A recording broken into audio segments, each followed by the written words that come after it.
Okay, so the relationship of a ramp, in order to be compliant, means that you cannot have a rise over run relationship of greater than 1/2 inch in height for 6 inches in overall width. So you can go from 0 to half so long as you've got 6 inches. So if you were to need to go to a situation where you needed greater length, you could add the 257 in front of a typical ramp, and we'll give you the part number just here shortly. That would allow you to get from 0 up to your 1/2 inch, but this would allow you to get then over and very smoothly over your offset floor condition. This basically acts as a cap, I suppose, is the way I would think about it. This is just a 6-inch sample piece, and if it was the genuine article, there would be a hole countersunk somewhere, and if it was, you'd be seeing the screws included, probably a number 10 by 1.25 inch, something in that range, threaded to the head, Phillips flathead. So this ramp assembly is going to allow you to help transition between those floor surfaces. This is part of many different threshold assemblies that the manufacturer has, and the best way to really show this, how it's intended to be installed, is to simply look at the catalog. So let's do that right now. If you've not hit subscribe yet, we would very much appreciate if you did, and hopefully you're enjoying this video. Now let's get back to it. You're going to need a ramp to transition from two disparate floor surfaces, an offset in the floor. Whether it be code compliant or not, you'll end up needing that. Now, this ramp that's seen here is really a component part that is going to be used in other ramp assemblies. Okay, so this can easily allow you to install it as it is meant to be. Okay, and that is when you have a leading edge here. You might have another ramp here. Okay, so here's the item that we are looking at here, and what I'd like to do is to start looking at some photographs that we have. There's a cross section of the threshold.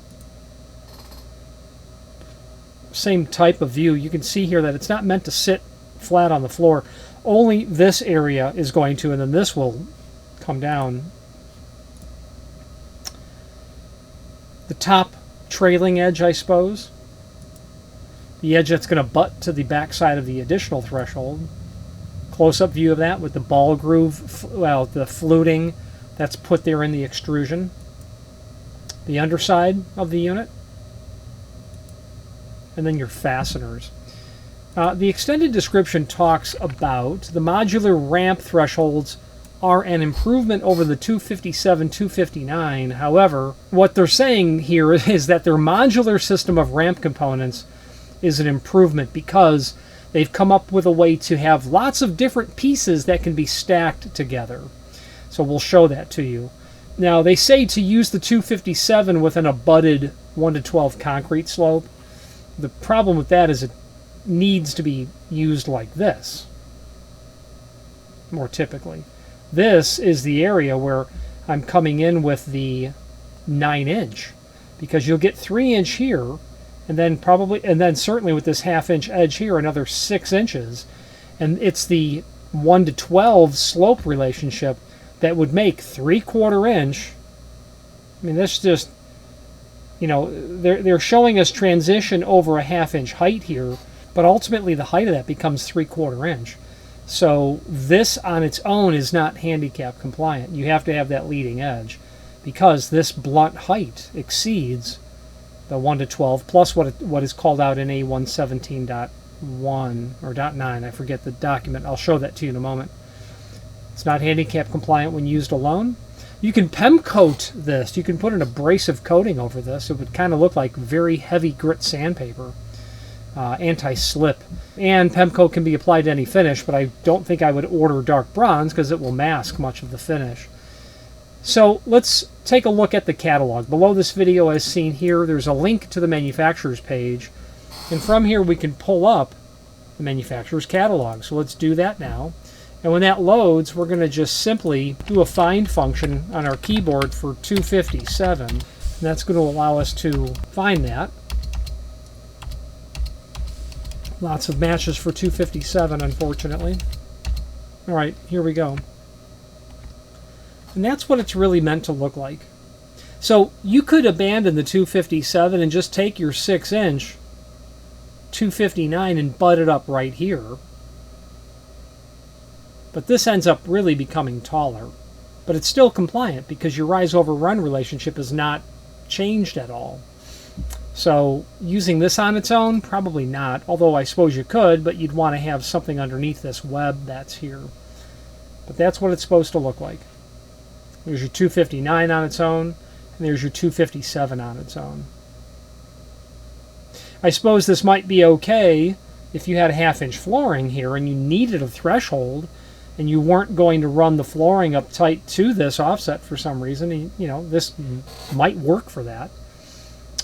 This might work really well if this was the exterior side to have any water run away from the center of the opening.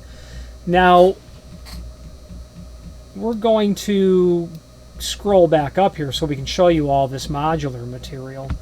And a dive into the Pemco modular ramp catalog is not insignificant because it takes some review so you can start to understand how these parts go together. All this modular material is your 6-inch. So this 1/2-inch offset, floor offset, we know that that'll be 6-inch.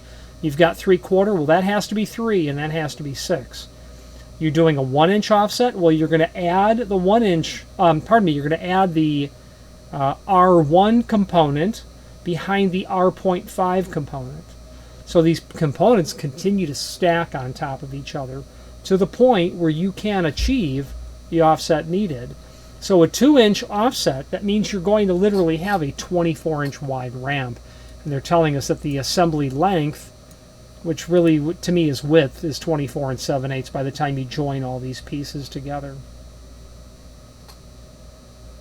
And you can review this, this capping piece that's here, just like our 257 basically acts as. And that's all, of course, in the catalog, all these components. A brace below, and this would allow you to lift the thresholds up should you need to as well.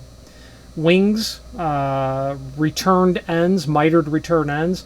This will prove to make the threshold extremely expensive, but you very likely will need that, most certainly with a ramp, to have a returned end. There's not really a good way to view this here, but you're going to close off the end of the ramp. If this was your ramp, this would all be open.